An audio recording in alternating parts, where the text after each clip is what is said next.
तो गाइस मैं आज आपके लिए एनिमेटेड कार्टून मूवी रोज वर्ल्ड टूर को एक्सप्लेन करने जा रहा हूँ। तो चलो चलते हैं मूवी की स्टोरी की जानिब। मूवी के स्टार्टिंग में रॉक आइलैंड से एक ट्रोल जिसका नाम बार होता है वो बेंच के पास आती है और वो उसे कहती है कि अपना सुरतार वो बार को दे दे। बट बार बेहद गुस्सा हो जाता है और वो कहता है कि तुम यहाँ से चली जाओ, अगर हम अपना सुरतार तुम्हें दे देंगे तो हमारी कम्युनिटी ख़त्म हो जाएगी। बट बार कहती है कि मैं वर्ल्ड टूर पर निकली हूँ, तुम चाहे जितनी भी बकवास कर लो, मैं यहाँ से तुम्हारा सुरतार लेकर जाऊँगी और बाकी दुनिया में जितने भी सुरतार मौजूद हैं उन सबको इकट्ठा करके एक सुरतार बनाऊंगी और सब ट्रोल उस सुरतार के मुताबिक एक ही जगह पर रहेंगे। और बैंड से उसका सुरतार लेकर वहाँ से चली जाती है। दूसरी जानिब पोपी अपने आइलैंड पर खेल रही होती है कि उसके पास बार का एक इनविटेशन आता है जिस पर लिखा होता है कि वो एक पार्टी रख रही है जहाँ पर तमाम ट्रोल्स को बुलाया जा रहा है, तुम्हारी भी शिरकत उस पार्टी में बहुत ज़रूरी है। पोपी के ग्रैंडफादर पोपी को बताते हैं कि बार का इनविटेशन दरअसल एक लालच है, वो तुम्हें पार्टी में बुलाकर तुम्हारा सुरतार छीनना चाहती है। और पोपी को बताते हैं कि इस दुनिया में हमारे जैसे बहुत से ट्रोल्स मौजूद हैं जिनका रहन सहन बहुत डिफरेंट है, उन सब के सुरतार भी डिफरेंट है और वो उन्हीं के मुताबिक ज़िंदगी गुजारते हैं। ग्रैंडपा पोपी को बताते हैं कि उनके ट्रोल्स के 6 कबीले हैं, उन 6 कबीले के लोगों ने अपना अपना सुरतार एक साथ मिलाकर एक सुरतार बनाया था जिसकी धुन बहुत ही प्यारी थी और वो तमाम ट्रोल्स और सुरतार की धुन में ही खोए रहते थे। बट वक्त गुजरने के साथ साथ उन तमाम ट्रोल्स में बगावत पैदा हो गई और वो अपने अपने सुरतार की तारीफ़ करने लगे। इसलिए तमाम ट्रोल्स ने फैसला किया कि वो अपने अपने सुरतार को लेकर अपना अलहदा कबीला बना लें। तब से तमाम ट्रोल्स अपने अपने सुरतार के साथ अलहदा कबीले में रह रहे हैं। बट पोपी ग्रैंडपा की बात नहीं मानती और बेंच भी वहाँ पर आ जाते हैं और वो कहती है कि बार की बात में दम है और वो बार की पार्टी में ज़रूर जाएगी। बट उसे कोई यकीन है कि बार उसका सुरतार उससे नहीं लेगी। बेंच पोपी को बताता है कि बार उसका सुरतार उससे ले चुकी है, तुम्हें उससे बचकर रहना चाहिए। दूसरी जानिब बार अपने आइलैंड के लोगों को बताती है कि वो बहुत ही जल्द बाकी सुरतारों को इकट्ठा करके एक सुरतार बना लेगी जिससे बहुत अच्छा म्यूजिकल सुरतार बन जाएगा और हम लोग दोबारा अपनी लेगेसी को कंटिन्यू करेंगे। इतने में एक ट्रोल पोपी को बताता है कि बेंच ठीक कह रहा है और वो लोग दूसरे ट्रोल आइलैंड की तलाश में निकल पड़ते हैं जिनके पास सुरतार है, ताकि वो बार के वहाँ पर पहुँचने से पहले ही उन लोगों को अपने सुरतार को बचाने की इतला दे दें।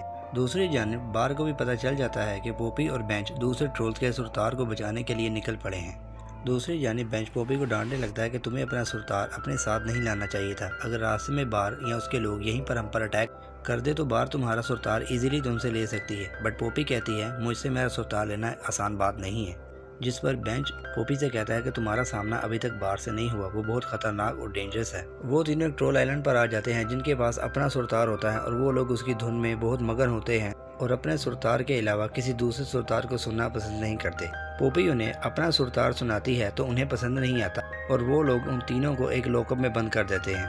बेंच पोपी से कहता है मैंने तुम्हें मना किया था कि इस आइलैंड पर ना आओ, क्योंकि इस आइलैंड के लोग अपने सुरतार के अलावा किसी दूसरे सुरतार को पसंद नहीं करते और ना ही वो लोग ये बात मान रहे हैं कि बार उनसे उनका सुरतार छीनने आ रही है। उन तीनों को उस लॉकअप से कैबी ट्रोल आज़ाद करवा लेता है क्योंकि वो पोपी को बहुत अच्छे से जानता होता है और कैबी बेंच और पोपी को बताता है यहाँ से पानी को क्रॉस करके दूसरी जानिब एक ट्रोल आइलैंड आता है जहाँ के लोगों को तुम्हारी मदद की ज़रूरत है। वो अपने सुरतार को बार से बचाना चाहते हैं, इसलिए तुम्हें मेरे साथ उस आइलैंड पर चलना होगा। और वो लोग एक मैजिक रिवर को क्रॉस करके उस आइलैंड के लिए निकल पड़ते हैं। उस आइलैंड पर पोपी को बहुत से बलून नज़र आते हैं तो वहाँ पर मौजूद एक ट्रोल को पोपी पहचान जाती है और वो उसे कहती है कि बहुत अरसा पहले उसने उस ट्रोल को अपने आइलैंड पर देखा था।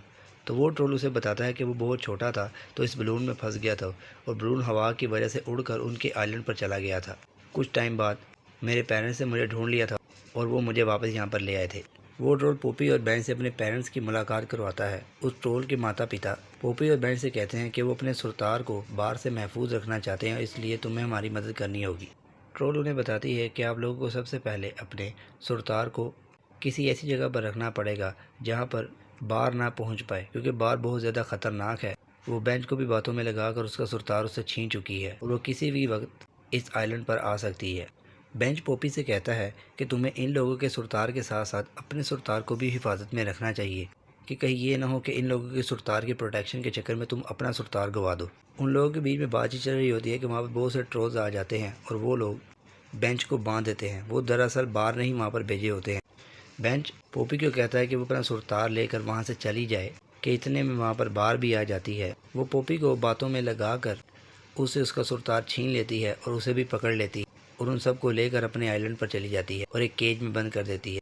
पोपी फाइनली तमाम सुरतार हासिल कर लेती है और उन सबको एक ही सुपर सुरतार बना लेती है और फाइनली उसका ड्रीम पूरा हो जाता है और वो सुरतार का इस्तेमाल करके म्यूज़िक बनाना स्टार्ट कर देती है और उस म्यूज़िक की धुन में खुश हो जाती है और खो जाती है। इतने में बार देखती है कि बेंच केज से बाहर निकल आया है और बार से कहता है कि वो उसे तमाम सुरतार हासिल कर लेगा, जिस पर बार को गुस्सा आ जाता है। बेंच पर सुरतार पावर का इस्तेमाल करती है जिसकी वजह से बेंच पत्थर का बन जाता है और उसके बाद वो एक ज़ोंबी बन जाता है और बार के सुरतार पर नाचना स्टार्ट कर देता है और अपना माइंडसेट खो देता है। और बेंच वहाँ पर मौजूद तमाम ट्रोल्स को ऑर्डर देता है कि वो भी ज़ोंबी बन जाए और देखते ही देखते पोपी भी ज़ोंबी बन जाती है, उसकी आंखें रेड हो जाती हैं। बट पोपी बार का आर्डर नहीं मानती तो वो शौक रह जाती है। तो हम देखते हैं कि पोपी ने अपने कानों में 2 कैंडीज़ डाली होती हैं जिसकी वजह से वो म्यूज़िकल सुरतार उसके कानों में नहीं जा पाए और ना ही वो ज़ोंबी बन पाई, जिसकी वजह से बार का ऑर्डर पोपी पर नहीं चलता। पोपी बार से कहती है कि तुम गलत कर रही हो, तुम्हें तमाम सुरतार को एक साथ नहीं रखना चाहिए। वो बार से सुरतार को छीन लेती है और उन सबको अलहदा कर देती है और हर सुरतार को उसके कबीले वासियों को वो लौटा देती है और कहती है कि इन ट्रोल्स को पहले की तरह अपने सुरतार के मुताबिक ज़िंदगी गुजारने दो। जिस पर बार के फादर खुश हो जाते हैं और वो बार से कहते हैं कि तुम्हें ऐसा ही करना चाहिए जैसे पोपी कह रही है, तुम्हें तमाम सुरतार उनके ट्रोल वासियों को लौटा देने चाहिए। और इस तरह बार अपने फादर पोपी की बात मान लेती है और उन दोनों में दोस्ती हो जाती है। स्टोरी के एंड में बेंच अपने प्यार का इजहार पोपी से करता है कि वो पोपी को पसंद करता है और पोपी भी कहती है कि वो बेंच को पसंद करती है और इस तरह ये स्टोरी यहाँ पर एंड हो जाती है। तो गाइस वीडियो को लाइक और चैनल को सब्सक्राइब ज़रूर कर दीजिएगा।